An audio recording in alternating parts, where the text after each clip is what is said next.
Halo, Assalamualaikum warahmatullahi wabarakatuh. Baik, kali ini saya akan menghadirkan kritik Pak Joko Utomo kepada Andri dan Menpan RB. Jadi begini, jadi pada akhir bulan Agustus yang lalu, beberapa surat kabar online ya itu memuat kritik Pak Joko Utomo, mantan Kepala ANRI, yang ditujukan kepada PLH Kepala ANRI Mas Imam Gunarto dan Menpan RB. Dan saya yakin ini bukan persoalan pribadi antara Pak Joko Utomo dan Mas Imam Gunarto, karena keduanya alumni UGM dan bahkan dari fakultas yang sama.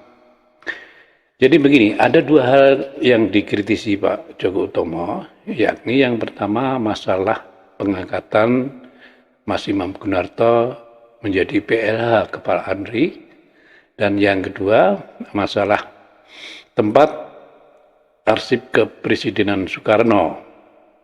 Nah, di kalangan internal ANRI sendiri, ini menurut Pak Joko Utomo, itu berharap ada satu regenerasi kepemimpinan. Nah, sementara itu masa jabatan Mas Imam Gunarto sebagai Kepala ANRI itu sudah habis pada tanggal 1 Agustus 2023. Yang kemudian setelah selesai menjabat Kepala ANRI, Mas Imam Gunarto ini ditunjuk sebagai PLH Pelaksana Harian Kepala ANRI melalui surat tugas nomor 20 garis miring S.KP.05.01 garis miring 2023 dari Menpan RB. Dan ini yang dipersoalkan Pak Joko Utomo. Nah, lebih lanjut, Pak Joko Utomo menilai bahwa Menpan RB Aswal Anas itu dinilai kurang cakap dalam menerbitkan surat keputusan tersebut. Maksudnya surat tugas nomor 20 itu. Dalam organisasi birokrasi itu sebenarnya sudah ada sistem pergantian kepemimpinan sehingga tidak memungkinkan terjadinya kekosongan pimpinan. Dan ini masih menurut Pak Joko Utomo. Jadi 6 bulan sebelum masa jabatan selesai, seorang kepala lembaga itu sudah harus mengusulkan kepada Menpan RB tentang dibentuknya panitia seleksi pemilihan kepala lembaga. Nah, dalam konteks ini kepala ANRI.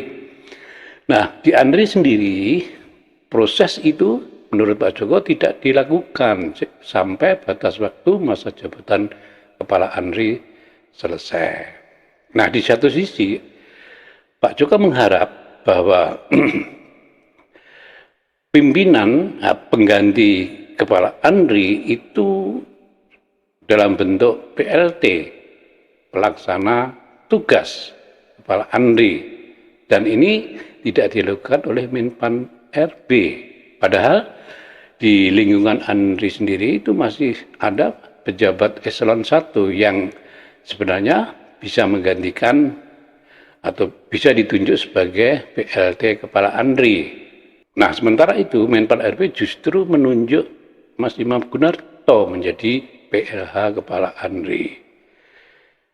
Nah, yang umum terjadi biasanya PLT itu ditunjuk dari eselon 1 seperti sekretaris utama atau para deputi seperti pengalaman yang lalu.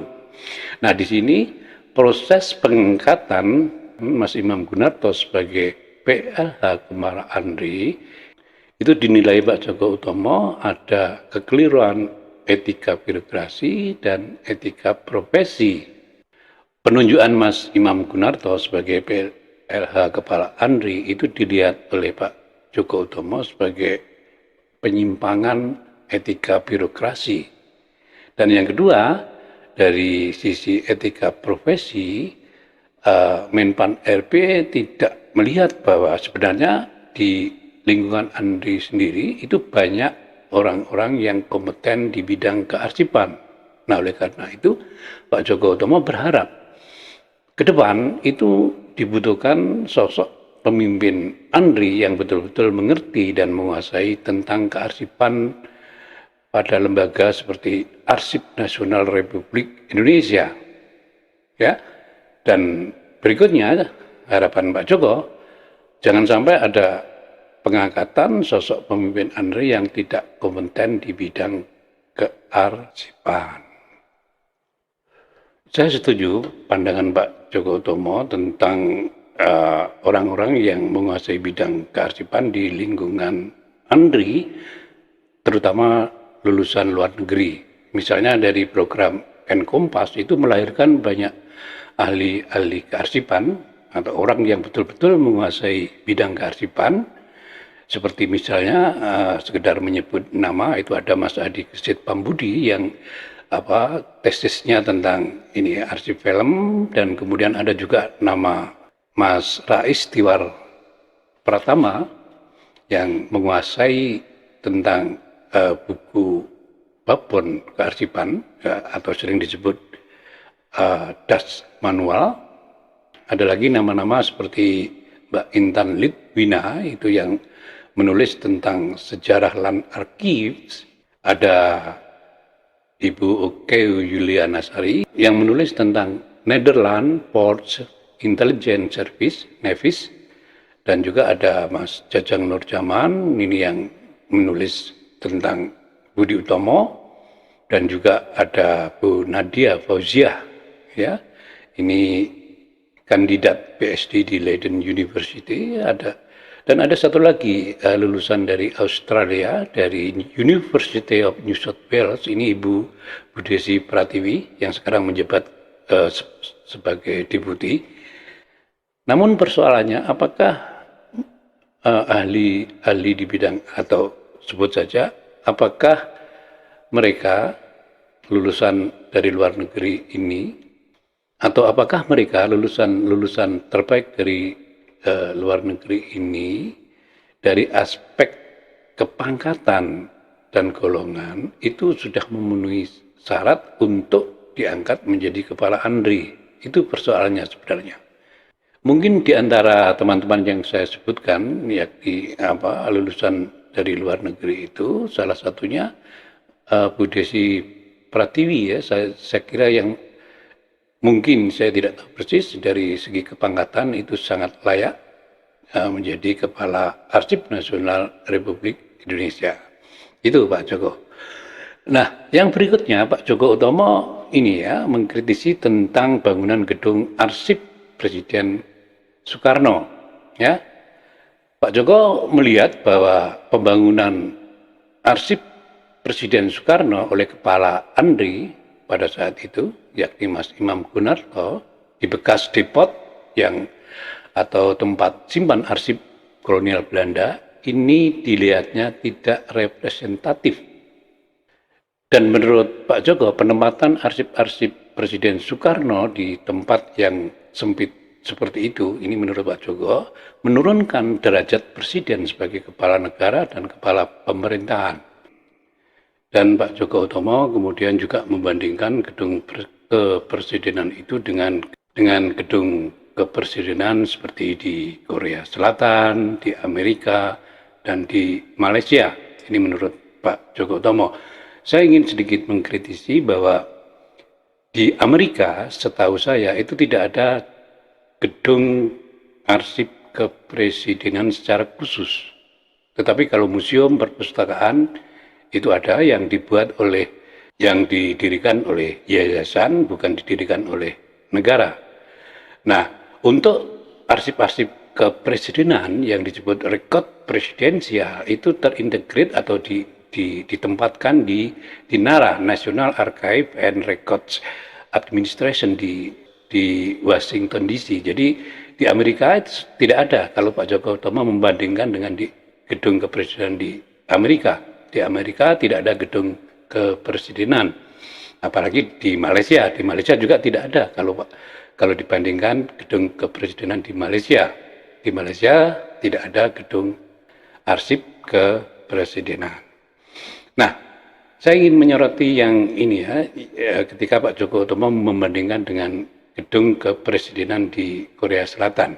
Nah, Kalau di Korea Selatan, gedung kepresidenan itu memang sudah lama dirancang dan ini kemudian sudah lama dirancang itu berdasarkan rencana induk pemerintah pada waktu itu ingin membentuk satu kota administratif baru di selatan Seoul, kira-kira 130 km di kota Sejong, dan di sana memang dirancang secara matang pendirian gedung arsip kepresidenan berdasarkan rencana induk pemerintah Korea Selatan tersebut. Dan yang lebih penting lagi bahwa wilayah ini, wilayah kota Seong ini memang dibangun untuk lingkungan hijau seperti di IKN kita. Saya melihat bahwa penyimpanan arsip Presiden Soekarno atau arsip kepresidenan Soekarno di Jalan Gajah Mada itu kemungkinan besar sifatnya sementara karena rencana pendirian arsip kepresidenan itu sudah dimulai sejak tahun 2019. Jadi sudah cukup lama, bukan arsip kepresidenan Soekarno tetapi arsip kepresidenan secara umum yang sudah diresmikan oleh Kepala ANRI terdahulu yaitu Pak Mustari Irawan, kemudian dilanjutkan oleh PLT Kepala ANRI Pak Taufik Muhammad M. Taufik. Jadi ANRI sendiri sebenarnya sudah ada rencana untuk membangun gedung kepresidenan yang representatif. Dan mungkin terkait dengan adanya IKN, ada kemungkinan gedung arsip kepresidenan secara umum, tidak hanya Presiden Soekarno, itu bisa dibangun di sana. Kalau ingin dibangun gedung seperti gedung arsip kepresidenan di Korea Selatan. Kalau melihat studi banding ANRI ke gedung kepresidenan di Seong di Korea Selatan yang mempunyai lingkungan hijau, ada kemungkinan ke depan gedung arsip kepresidenan itu akan dibangun di IKN. Demikian yang bisa saya sampaikan. Terima kasih. Assalamualaikum warahmatullahi wabarakatuh.